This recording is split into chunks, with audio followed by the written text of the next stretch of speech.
Good afternoon, ladies and gentlemen. We bless the Lord for your presence as you are here. Let us begin our usual way. Let's close our eyes for a word of prayer. Our loving Father in heaven, we thank you for such a privilege as this one. Be with us as we begin this lesson. May all glory and honor and praise be unto you. Be with our minds and our network. Help it to stabilize and open our minds and ears and mouths that we can hear, speak, and proclaim your wonderful praises. For this we pray in Jesus' name. Amen. Thank you, friends. We are now looking at Daniel 11, part 2. You remember that last week we were doing part 1, where we looked at Daniel 10, verse 21, and Daniel 11, verse 1, just 2 verses. And I'm sorry to disappoint you. Even today we'll be looking at just 2 verses. But stay with me as we explore these 2 verses and see how much juice we are going to get from them. I'm sure you will not be disappointed.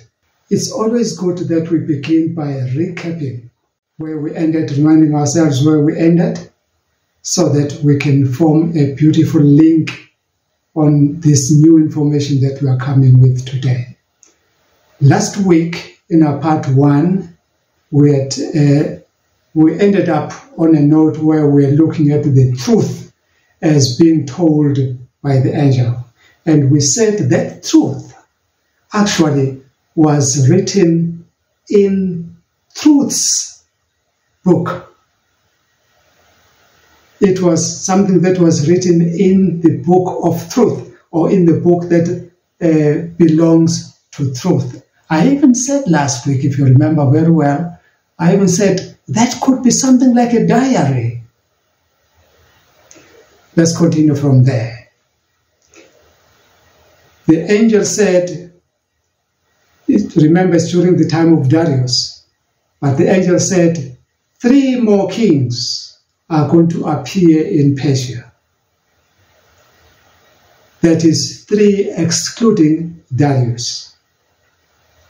And then he continued to say, then the 4th one is going to appear, and that one will be marked or distinguished by his riches.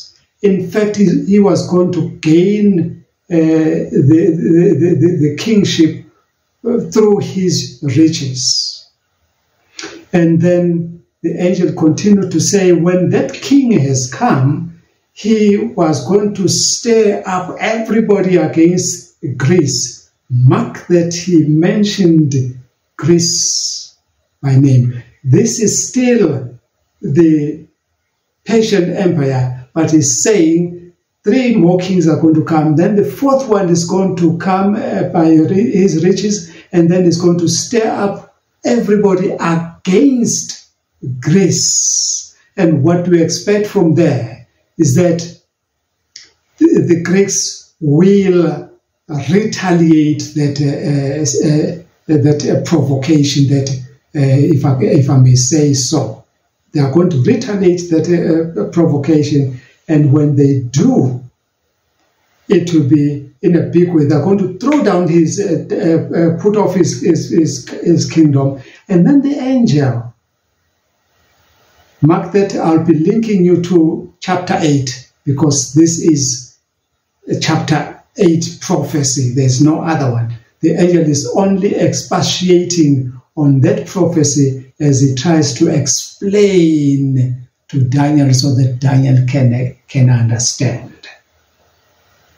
Let's continue. Then the angel says, the king that was going to come from Greece, he is going to take the kingdom by storm. It's going to be very powerful, and it's going to be very, very successful. And he said, at the height of his kingdom, of his ruling, of his success, that's a proper term I need to use, proper word. at the height of his success, then remember from chapter 8, this king was represented by a he-goat with a prominent horn right here in between his eyes. Then the angel says, at the height of his success, then that horn, that prominent horn, was going to be broken off.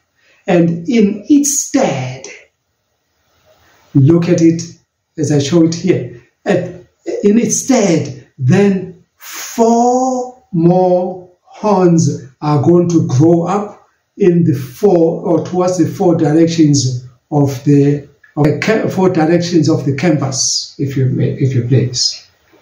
And then this is new part. Get this one. We're going to use it. It gives more information now than he gave in chapter 8. He says now, his kingdom is going to be broken off and parceled among the 4 corners of the earth. It will not be handed over to his descendants. That's the new part. And the new kingdom that shall have been formed by then will not have the same power as he had, or will not have the same strategies as he had.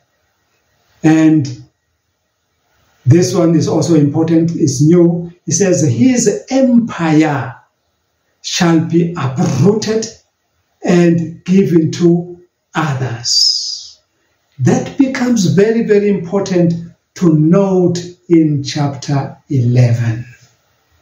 Walk with me as we go on this chapter. There is a 4th king. We are going to spend more time on this 4th king.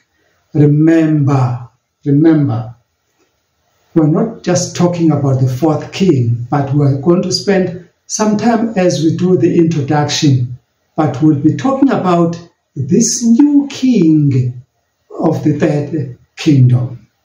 Let's talk about him. When we did look at his biography from the Britannica Encyclopedia last week, which says his Persian name Shayasha. And this Shayasha shall have been a governor for years before taking over the throne. And when he takes the throne, he is going to ferociously suppress the Egyptian rebellion in 484 BCE and the Babylonian rebellion in 482 BCE.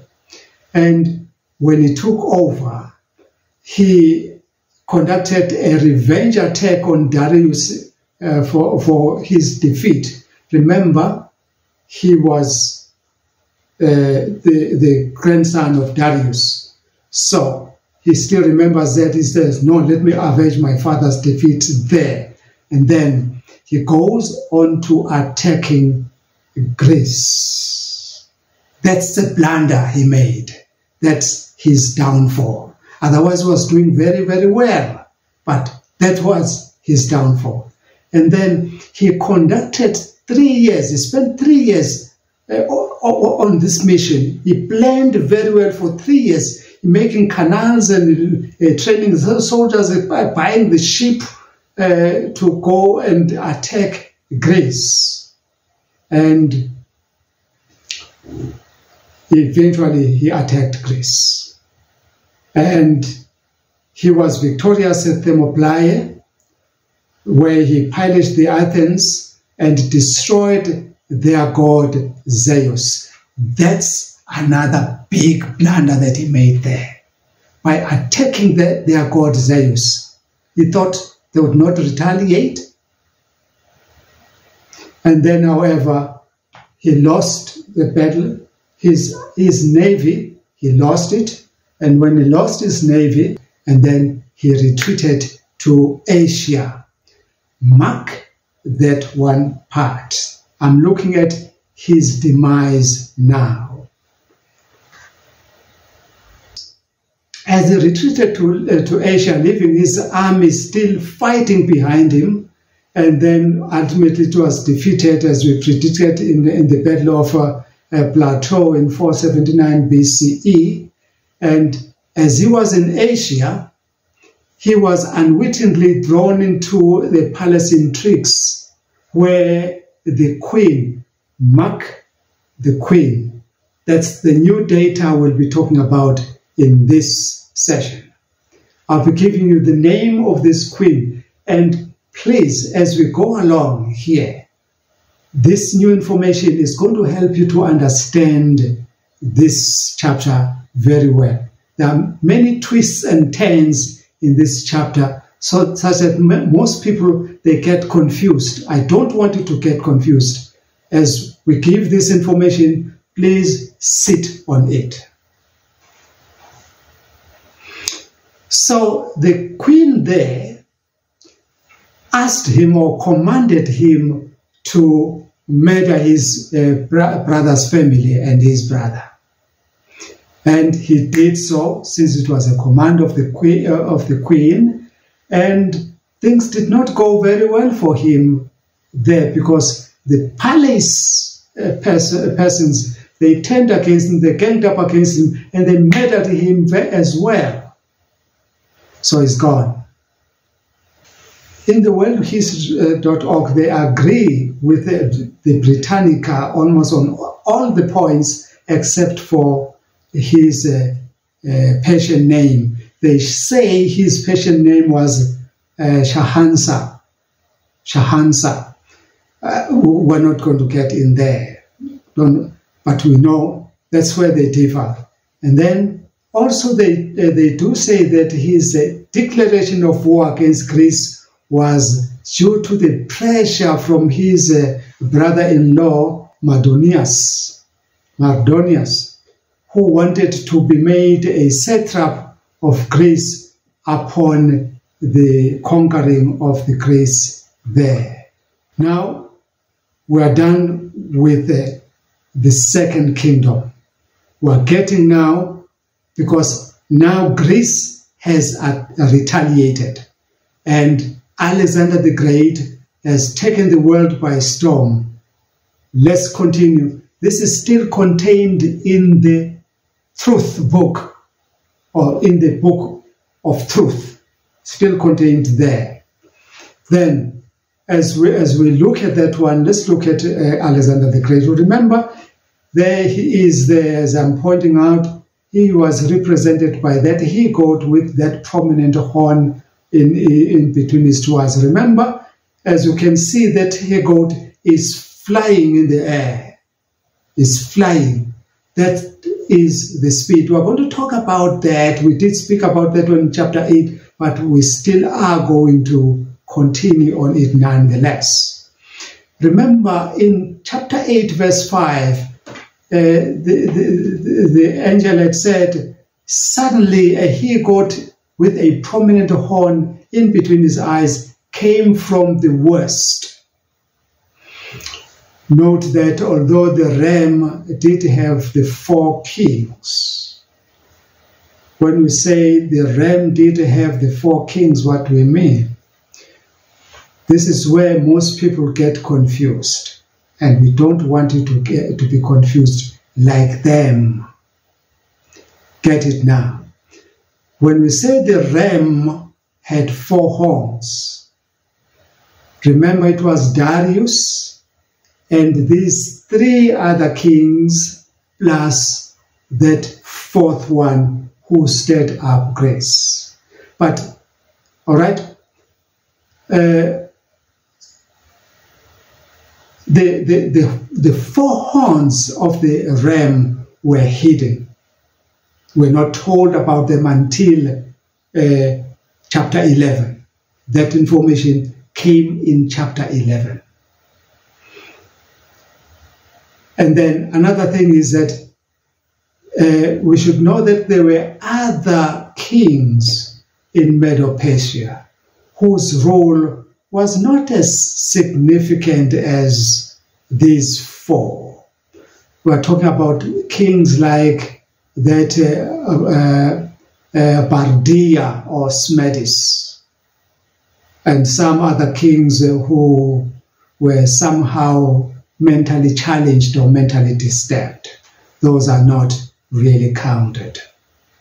There were false kings as well, but we concentrate on these 4 that the angel spoke about. We're not going to history to unprove the angel. No, we're going to history to see that what the angels said was true. So just imagine for a moment, if the ram had been given extra horns, wouldn't the prophet be confused that the ram was given maybe 6 horns, the 2 of the ram plus the 4 others? That would be thoroughly confusing. But we thank the Lord that in His wisdom, yes, we got it the way as clear as we got it now. Okay. Note again the speed here, the speed of attack. This time, heaven did not use the wings of a bird, but they used they said the goat came flying, as you can see it on the picture there. It is not touching the ground. That's the other way of we'll say a variable for the wings in this case. Remember, we did explain this one in chapter 8, so I'm not going to dwell much on it, looking at my time right now. So we're continuing with this third kingdom, which has been graphically presented to us. We are foretold that with great accuracy and precision that a mighty king is going to appear. As you see, that ram had that prominent horn, it couldn't miss anything. That's precision. And I love it. I begin to love it. I begin to feel it. I wish you could feel it like I'm feeling it now. All right. Please note, this is not the 5th king of the 2nd kingdom. No. This is now the first king of the 3rd kingdom. We are going to prove that to you, that this is the 3rd king now. It's the 3rd kingdom and the first king of the 3rd kingdom. All right, let's begin there. We're looking at Alexander the Great now. We're told that, expressly that the 4th king, which was Xerxes I, would stir up everyone against Greece. Now Greece has been stirred up by Xerxes, so the only thing we expect is that Greece should retaliate. And remember, as he stirred up Greece, he went into Asia, and there he murdered, and there he died.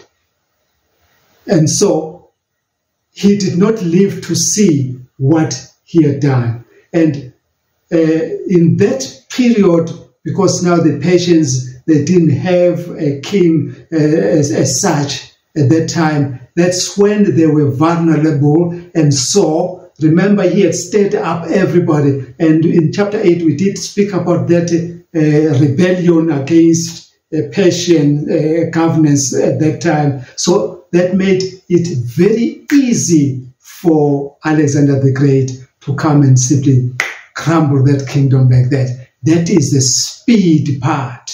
And we're told that he will rule with great power, thus living up to his title, Alexander the Great power.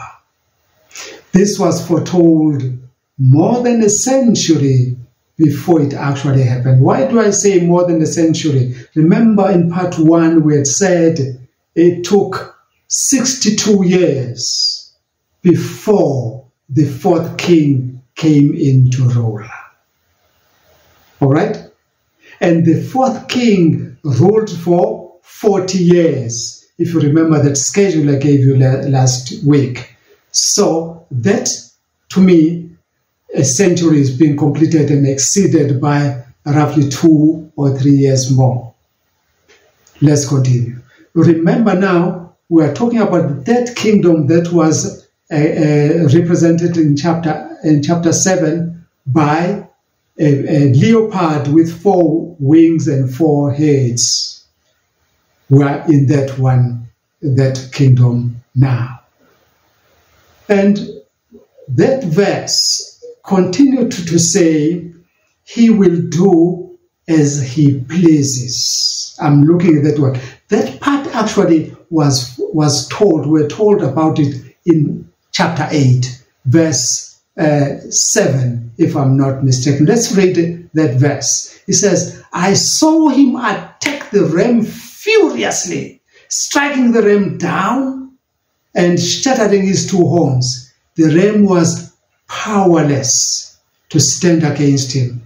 The goat knocked him down, knocked him to the ground, and trampled on him, and none could rescue the ram from his power. That is doing as he pleases. Remember that? Let's continue. And remember, this part was explained in on verse 4 now. Verse 4, let's read it so that somebody can understand where we are. After he has appeared, his empire will be broken up and parceled out towards the 4 winds of heaven.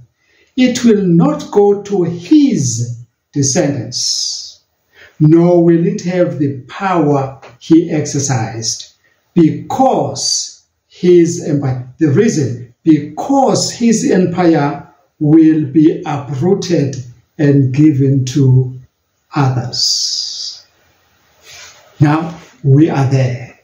There are fresh insights that have been shared, which were not shared in chapter 8 that we are getting now here.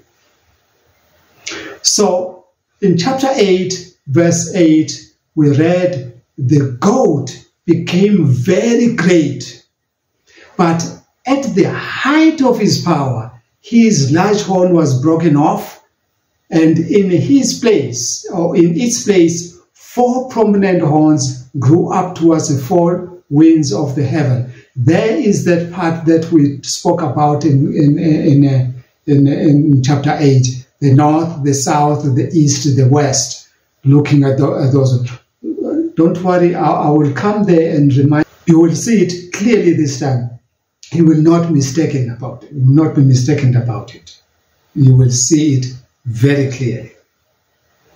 Now, while now looking at the new data, the new information that was not given to us in chapter 8, that we are only getting in chapter 11. Here it is. 1, the angel says, it will not go to his descendants. That's the first part that we are going to look at from now. And then the second part, nor will it have the power he exercised.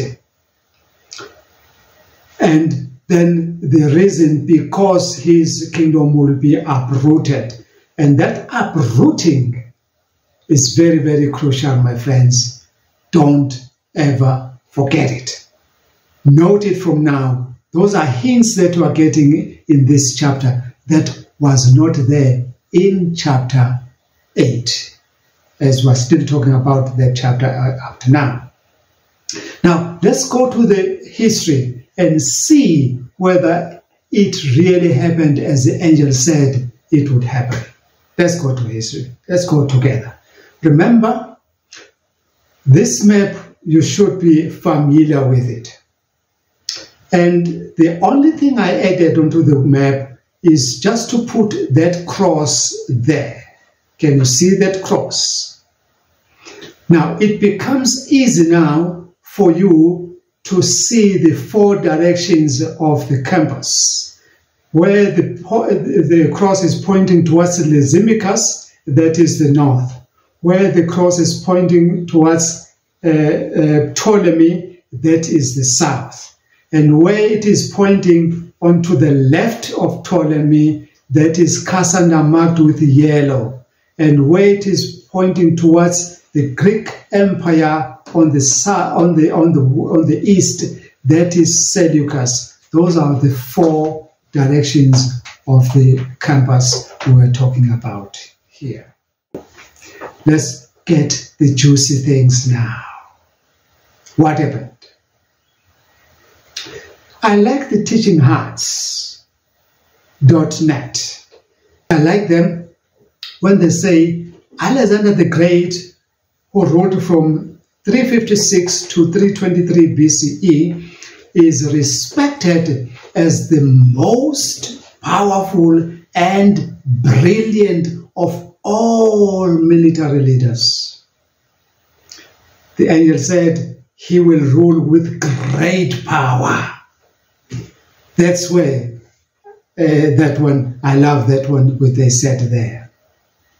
He had defeated much of the known world in just 13 years, by the age of 33 years. And remember, he was a youth when he took power. This, another thing I got about Alexander the Great that made me to really get excited. Just go with me here. I learned that Alexander the Great had a great respect for the Jewish God and the Jewish religion. That's new news. You only get it here. Let me give it to you as it is there. The black words there on that extract I gave it to you there.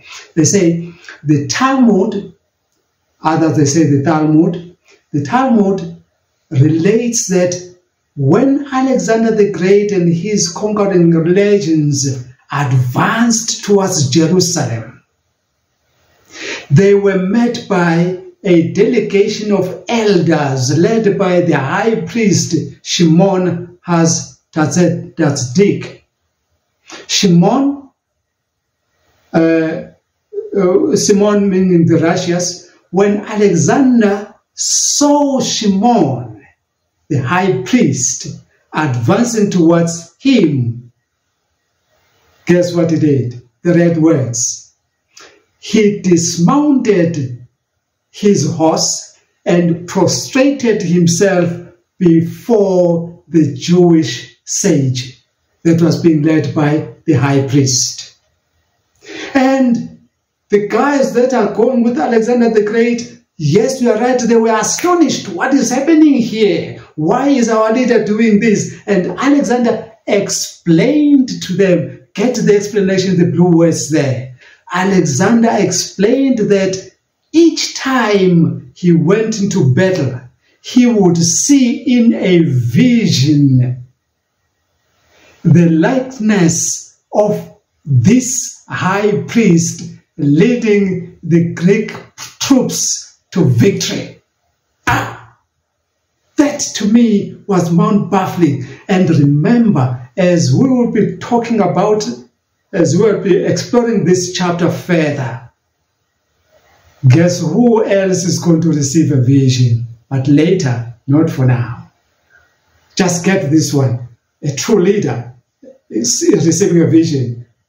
Okay, let not get excited. Let me get this one to you very quickly. The red was there.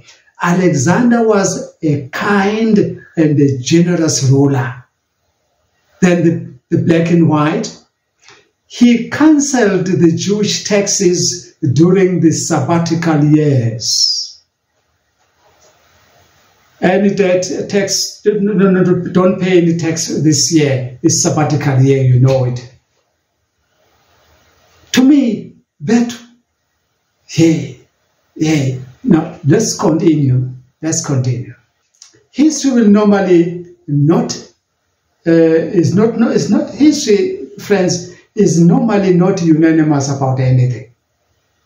So the case here. You might not be agreeing with me on this because maybe you got it from another source of history. Fine, that's history. So, but the mere fact that there is much confusion, the story here is about the Diadochi or Diadokai. That's how it is called. Diadokai. Diadokai means, that's a Greek term. Remember, dealing with the Greeks means the succession. Now, remember this. Remember this. Now, Alexander the Great is dead. It's no more. Now, the problem is with the succession, Diadokai. All right? So there isn't much agreement among historians about this Diadokai, but there is a Diadokai nonetheless. Everybody does talk about the Diadokai, even though they do not agree on how it happened. Some part of it is said to have been lost somehow. But we're saying the mere fact that there is a much confusion or confusing Diadokai to us means that the angel was true. According to the Wikipedia I'm quoting here, all right, the participants in the Diadokai were the following, but not limited to this. 1, the Craterus, who was an infantry and naval commander under Alexander the Great during his conquest of the Achaemenid Empire. Achaemenid Empire is the Persian Empire. All right? So there was that Craterus. That's 1. Number 2, there was Antipater, who was an advisor to King Philip II, who was Alexander's father, and a role he continued to play under Alexander the Great, his son. Remember, Philip was murdered just before the Persians there. It is because they had murdered the father of Alexander, and he went there. He was ruthless in that. That was the stirring up of the information that we are getting further information about there. This source continues to say, however, when Alexander's generals gathered at the partition of Babylon to divide the empire between themselves, Antipater was confirmed as general of Greece, while the roles of regent of the empire and the guardian of the royal family were given to Perdiccas and Craterus, 2 roles. Then they say this, together, that is Perdiccas and Craterus, the 3 men formed the top ruling group of the empire. We'll continue with this encyclopedia later. For now, let us look at this one. I like this one, and I wish I could magnify it. This one is saying, this is a map of the Greek Empire. There is King Philip II, who is Alexander's father, and you can see that who conquered him? Conqueror? Nobody. He died. Where did he rule? He ruled in Macedonian territory. The dynasty Archid. All right. And then there is Alexander the Third, Alexander the Great. And he started ruling at that time, up to that time. And who conquered him? Lyca, utshwala. That reminded me of this artist whom we lost. Was it on Monday or such a thing? That artist, and she also died of liquor. So, if you don't get it, that this thing is dangerous, you'll never get it. You can't be putting poison in your body and hope nothing is going to happen to you. All right? Then there is Perdiccas. You see, after the conqueror, the Diadochi, the succession, they confirm that succession. And there's Aridaeus or Philip III, there's Alexander IV. These were the royal. I'll explain about them sometime later. Then Ptolemy, Seleucus, Lysimachus, Antipater or Cassander. You get them all there. And you are getting there the Diadochi Wars. That's the reason why that kingdom was parceled up among these. And we'll be getting even more names as the time goes on. Let us then go back to, let's go back. We're now looking at another person who was involved. There was the Somatophy Lakes, who were the 7 bodyguards of Alexander the Great. They also wanted to have a share here. One should also not leave out the satraps, who were the governors of the provinces in the Hellenistic empires. Hellenistic means civilized. That's the name. As one now speaking English, everybody was speaking Greek by then. It was fashionable. That's Hellenized. All right. And more than that, more than the satraps, they were also the royal family. Remember, the angel said his kingdom will not be left to his descendants, meaning descendants, blood descendants. And they said his kingdom, he said his kingdom will be uprooted. That means there will be nobody remaining alive, uprooted. Let's see now. We'll be getting this information very, very soon. So the royal family was made up of Philip III of Macedon. Who is Philip III of Macedon? That was Alexander's brother, Philip III. And then Alexander IV of Macedon. Who is this one? That is Alexander's child. The child he did not live to see.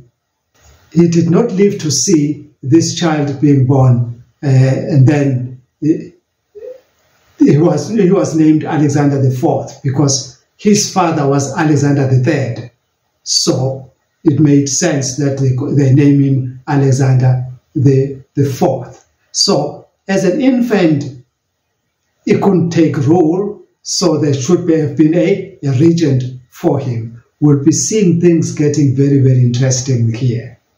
And I'm not yet done with the royal. There was also Olympias and Eurydice II. I've highlighted Eurydice II of Macedon. All right?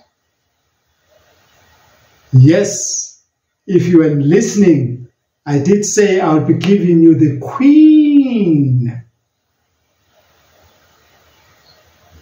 Now I'm giving you the queen. And there's also Cleopatra of Macedon. As we'll be going to the king of the south and the king of the north, you will remember these names that I'm giving you now, because they were part of Alexander's kingdom. Of course, there were others who were non-Macedonian satraps and generals, Emunes, Pyrrhus and Epirus, of Epirus and Philaterus. Then the last one, the Epigonai. The Epigonai. Epigonai means the offsprings. Epigonai means the offsprings. That's a Greek term for offsprings. The children of. All right? These were the sons of the Argive heroes who had fought in the First Theban War. Much like what we have here when they talk of the Mkhonto weSizwe veterans. All right? The sons born to those. They said, oh, our fathers also fought here. We also want to have a share. And remember, we said in chapter 8 that there were more than 4, but they had to fight that they remain with the 4. You are getting this 4 now being the prominent one that actually remained, and they're also going to crumble further. The angel said, he will not, his kingdom will not have the power, the same power as he had. Let's test that one with history as well. I like time maps. Time maps, I like them when they say, in the power vacuum which followed Alexander's death, it was inevitable that the successors who now controlled the different parts of Alexander's empire should fall to fighting one another. It was inevitable. This was a great empire, and Alexander died having not appointed an heir, because his child, he did not know, there were no scanners at that time that could determine whether the child would be his wife, Roxanne, his wife was Roxanne, whether Roxanne was carrying a boy or a girl. They could not tell. So, and he did not expect to die, Alexander himself. So that unsettled his kingdom. Let's continue. So in 310 BCE, Cassander had Alexander the Great's son, Alexander IV, and his widow Roxanne murdered. Remember, the angel said his kingdom will be uprooted. Now, his son and the mother, those are people who are directly, his family, they are murdered, taken off. So that brought a brutal end to the royal dynasty which had ruled Macedonia for many centuries. Macedonian and Greece was left in charge of one Alexander's most senior generals, Antipater. Antipater now comes in as now in charge of Alexander and Greece. In 322 BCE, most cities of the Corinthian League, get that one, Corinthian League, and we now have what we call as the United Nations. It was the League of Nations then, that is now the League of United Nations. Right, get it. There was a Corinthian League under the leadership of Athens. Hey, these are all places that Paul was preaching to. Get this one.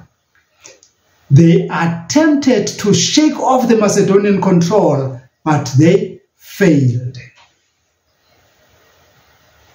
That meant that the successors spent more time fighting each other for domination rather than developing the kingdom or the empire. This way, the angel's words were true. Let's end it here by this one. I still want to get you to that one, but let's end it here. Now, if you follow closely and understand this chapter, we have decided to grapple with it little by little. We've packaged it into themes.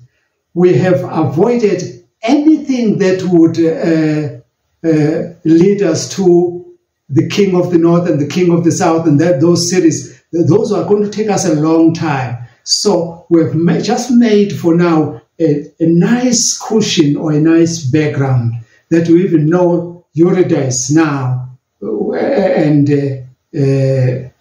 those people, yes, you know them very well now. So it's easy when we talk about them. Cleopatra, you know that person. So it is easy now, as we're going to be talking about it, you'll be understanding better. So far we have proven that the words of the angel were true in every respect. Although the critics of this book then can try and criticize it, but we don't think that they can say that Daniel lived for over a century until the Greek Empire to start writing this book. We don't think so. Because remember, I even said in the Talmud it is written. So it is historical even then. That means it wasn't written during the time of the Talmud. It was happening. So you can't say it was written at that time. No, you can't be saying that.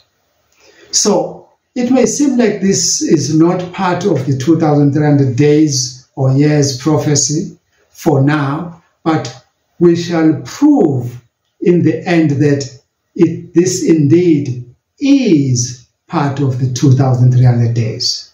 Since the angel had said, this is for the time of the end,